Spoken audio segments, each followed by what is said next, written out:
Morning everyone and welcome back to the vlog. Now, as I mentioned in the last episode, we're currently on an epic road trip across up the coast of Scotland. We're kind of heading to John O'Groats up the top and then across the top to the Carla Tongue. Just going to see how it goes, see how the old camper makes it.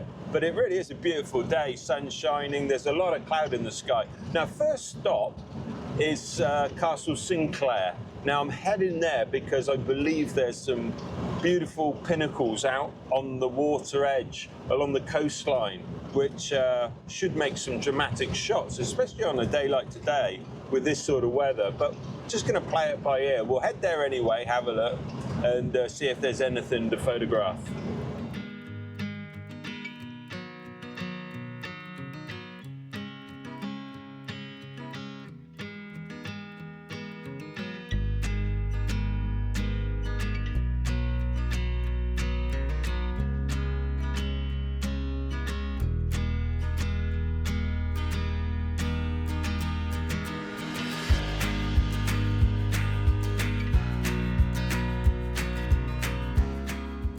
So we've just driven through Wick, and it's always really strange when you come through a really heavily sort of built-up area and then come out the other side and you're suddenly surrounded by this sort of open landscape.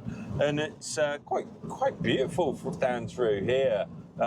One of those places that you wouldn't necessarily know was here unless you'd sort of found it on the map first. It's not very well signposted when you're coming out of Wick. So, but it's a beautiful lighthouse up on the hill, and then the castle's supposed to be just down to the side of me here. So anyway, we'll go take a look, see if there's anything to photograph.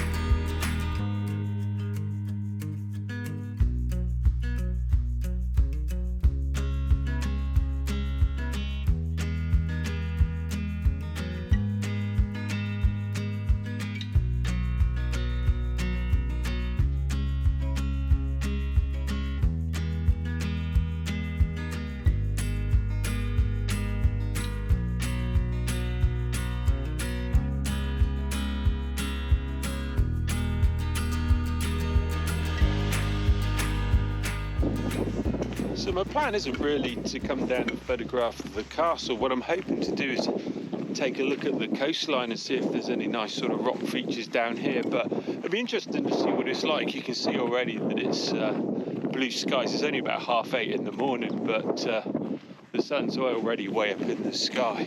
It's yeah, beautiful though. I don't know if you can see that if I'm looking into the sun, but there's a lighthouse just up to the side of me there. And the castle's just over the hill here, but I'm hoping for a little bit of rocky coast. And as I said, there was supposed to be, I thought I saw some pinnacles, but it might be further up, heading further up east. So we'll take a look, see what we can find.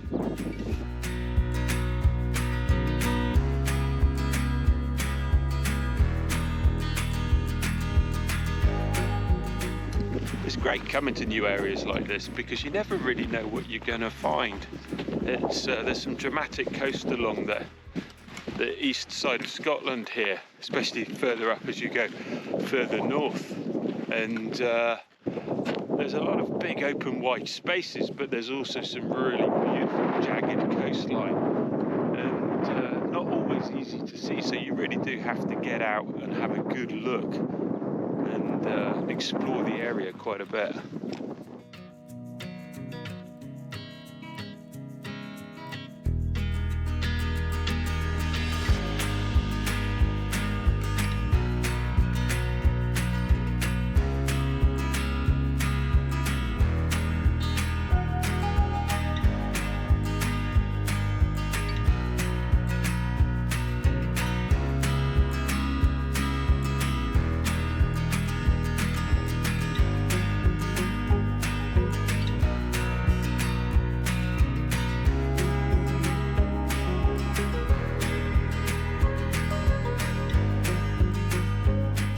Now that's definitely more like it. This is that real east coast, rugged, hit by the winds and the weather that we were hoping for.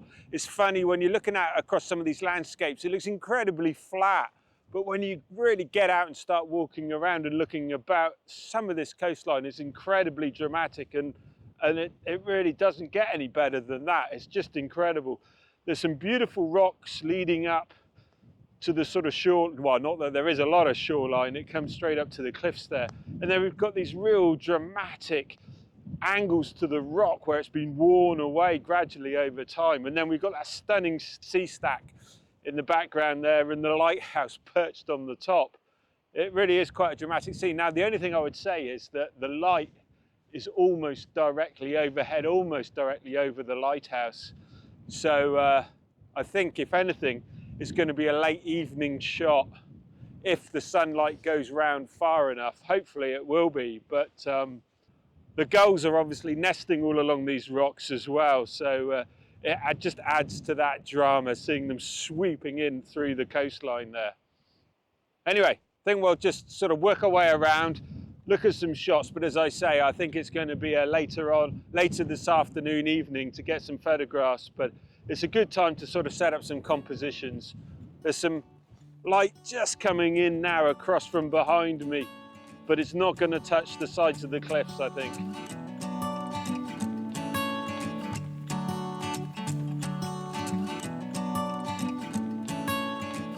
So what I'm going to do is I'm going to make my way round to the castle there. Oh, you can see just catching the light, because this is definitely going to be better photographing later on this evening when that light swung right round and it really hits the sides of the cliffs. But I'm interested to see the castle, so I'm going to go and have a look. There might be a black and white opportunity there, as I mentioned previously. It's incredibly windy, so hopefully you can hear this okay. But anyway, work my way around and let's see what we've got over the other side. So I've just worked my way along to the castle. Hopefully this audio's okay. It is really blowy, but just take a look at this behind me. If you can just see there, the castle with the pinnacles. There's sort of a really small, narrow pinnacle with not much remaining on it. Doesn't look like it'll be there for too much longer. And then we've got the large rock at the end with the castle sat on the end. It's such a shame that that castle's covered in scaffolding. But wow, it really is just breathtaking. Well, partly because of that wind's knocking the breath out of me, but that is a scene. Probably as well, I should think that this sort of time of the day is probably better because the light's now off behind me, so it's just touching the peaks there. And of course, because it's so windy, we've got some nice waves on the rocks below. The tide is sort of slowly going out, I think, so we're going to lose some of that water, but just beautiful. What a stunning location for a castle.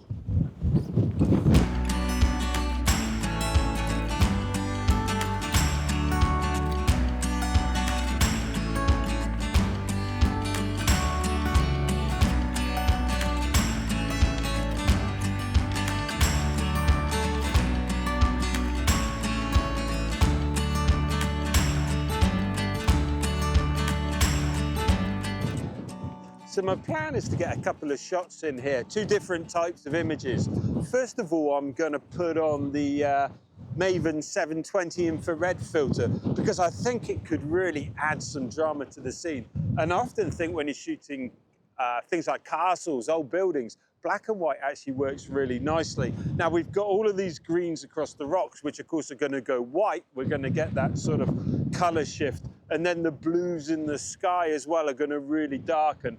And we're going to catch some of that movement in the cloud, which I think will be really dramatic. It's going to give me around about a 20-second exposure. So the water's going to be fairly sort of smooth. But with that light on those rocks and those textures, I think it's the way to go. But you can see it's so windy. So shooting a 20-second exposure with no camera shift is really taking some hard work. But anyway, what I'm going to do is I'm going to get that shot. Then I'm going to take off the IR filter, just put on a polarizer and then capture the scene so that at least I know I've got it in the bag. And I could always convert that black and white later on if I wanted to. But it really is dramatic. And the way I've captured the scene here is there's a bit of a dip in the grass and the bank coming down. So I'm able to get some water in between the sort of bottom there as well. When I change the filter, I'll show you on the back of the camera what it is that I'm looking at, but I'll get this shot first when that sun comes back around. So you can see the way that I've lined up that rock just on the bottom there. There's a little bit of a dip just in the hill, which is really enabling me to allow some of that water to come around the bottom. I'm not cutting that sort of pinnacle off. It's still got some nice water flowing around the outside. Then we've got the single pinnacle here, and then we've got the castle, which is sort of positioned around about a third of our way in from my left-hand side. Same with the horizon, about a third down from the top. This obviously is cropped a little bit in video mode, but it gives you the general idea. And then what I've done is I've carried on the sort of foreground down to my bottom right-hand corner. Now I'm trying a range of different exposures because I really do want to capture the movement in that water because it is quite dramatic, but it's also still nice to just have a slightly longer exposure shutter time just to really sort of soften it a little bit. So I'm just experimenting from around about a second to around about half a second.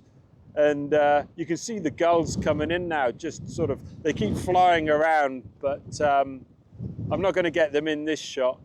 There's a fair few people up on the hill, but it's not too busy considering, as I said earlier on, it's not very well signposted when you come through Wick. So you've really got to be heading for it and looking out. But anyway, let me get this shot and then show you both images. We'll show the IR and the color shot and let me know which you prefer.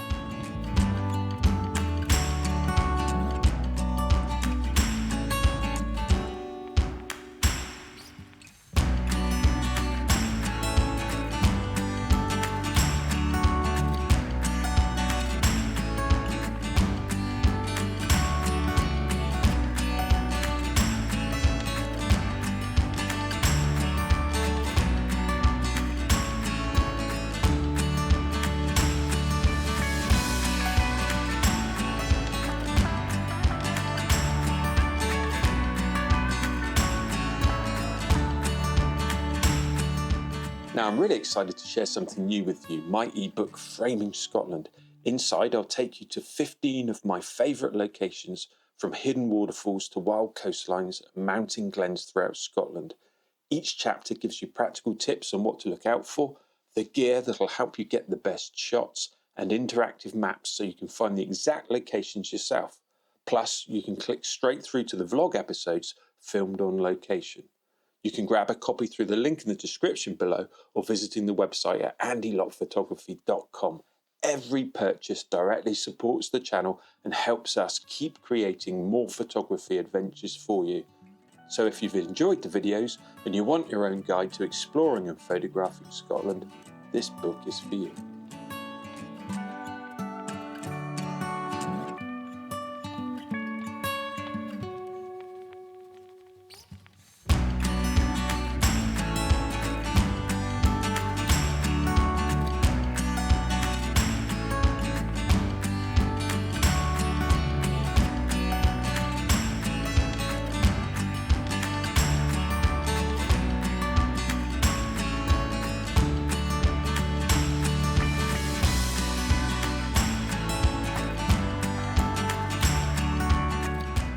So it's a little bit later on in the evening and we've come down into a cove. We're just sort of, the lighthouse is up over to my left and the castle's up onto the right. And this is a wee little cove that sits between them. And it's absolutely stunning. This rock formation makes a beautiful leading line to an image. You know, on my left-hand side, we've got these sweeping rocks coming down and there's a little bit of yellow and gold in them, bit of moss on the actual rocks that are reflecting the light. And then the other side as well, it sort of cascades down, really draws the eye into the image. And I think it's going to make a beautiful shot. I've just managed to position the camera just so that those two sides don't overlap and you can see the water all the way through between them. But what it doesn't show on the video cameras is the sky's absolutely blown out. So I'm going to take a couple of exposures and blend those together because that sky's way too bright to get all of that darkness out of the rock, bring all those shadow areas up.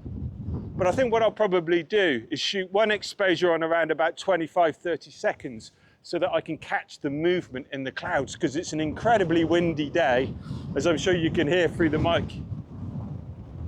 And then I'll shoot another one on around about a second, drop the exposure down so I get all that nice detail, and then blend them together. Anyway, hopefully, if it works, here's the shot.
So we're back in the evening back looking at the lighthouse and the pinnacle in the distance there. I really like this spot because we've got the blowing grasses, which make quite an interesting bit of foreground interest, and it is blowy, so it is nice to show that in the image.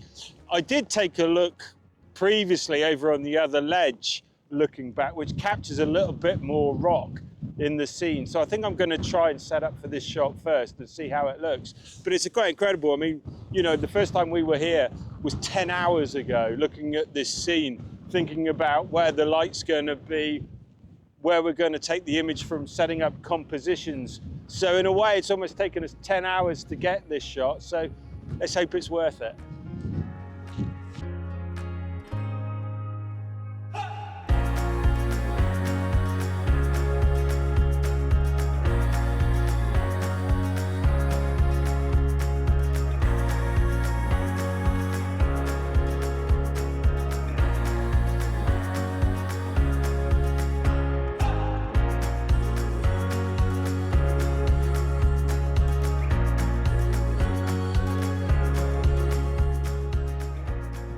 So you can see on the back of the camera, it's a fairly straightforward composition. That light coming through there is beautiful. You can just see it touching the hills, and I'm just trying to capture some of the grasses in the foreground. It's incredibly difficult. I was trying to get an exposure around about a second, or maybe even two, just to catch some movement in the water, but that wind is so strong. I've opened up the tripod legs as far as I possibly can, but there's still some vibration coming through here, so just to get a clear shot, I'm really not able to make that exposure too long. But you can just see we've got this beautiful grass bank in the foreground with those grasses blowing.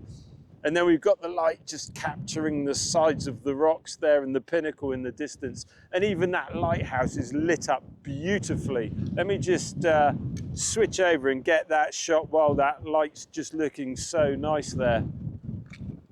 That lighthouse really does capture the light on it with that dark cloud behind. And look, we've just got a rainbow coming up across the hill now, which is, we're not going to get that in, I don't think, but that just to add to the drama of the shot.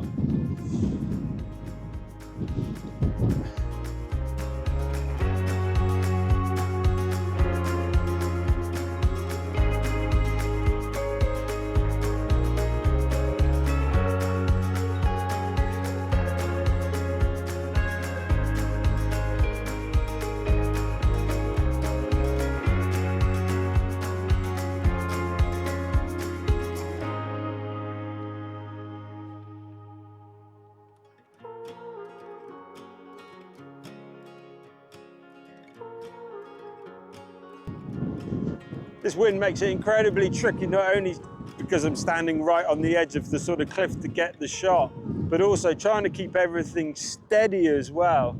It's I guess if you live up this far up north, then you're used to the winds, and this is probably nothing. But when you're trying to photograph, well, it really adds to the excitement and the drama. Well, I think that's got to be it for this episode of the vlog. That wind is just picking up even more. It's been building up throughout the day. It's been absolutely stunning here. We've had all sorts of weather. We've had the rain coming in, obviously the wind. We've had some beautiful light coming through. I'm hoping you can hear me okay. But we're heading further north, so it's only going to get stronger as we head up. And we're going up past John O'Groats to see some sea stacks. And I think we've got to call it a wrap. Thank you so much for watching. I hope you've enjoyed this episode of the vlog. If you have, give it a thumbs up, leave a comment. Look forward to seeing you in the next episode. I'm out of here.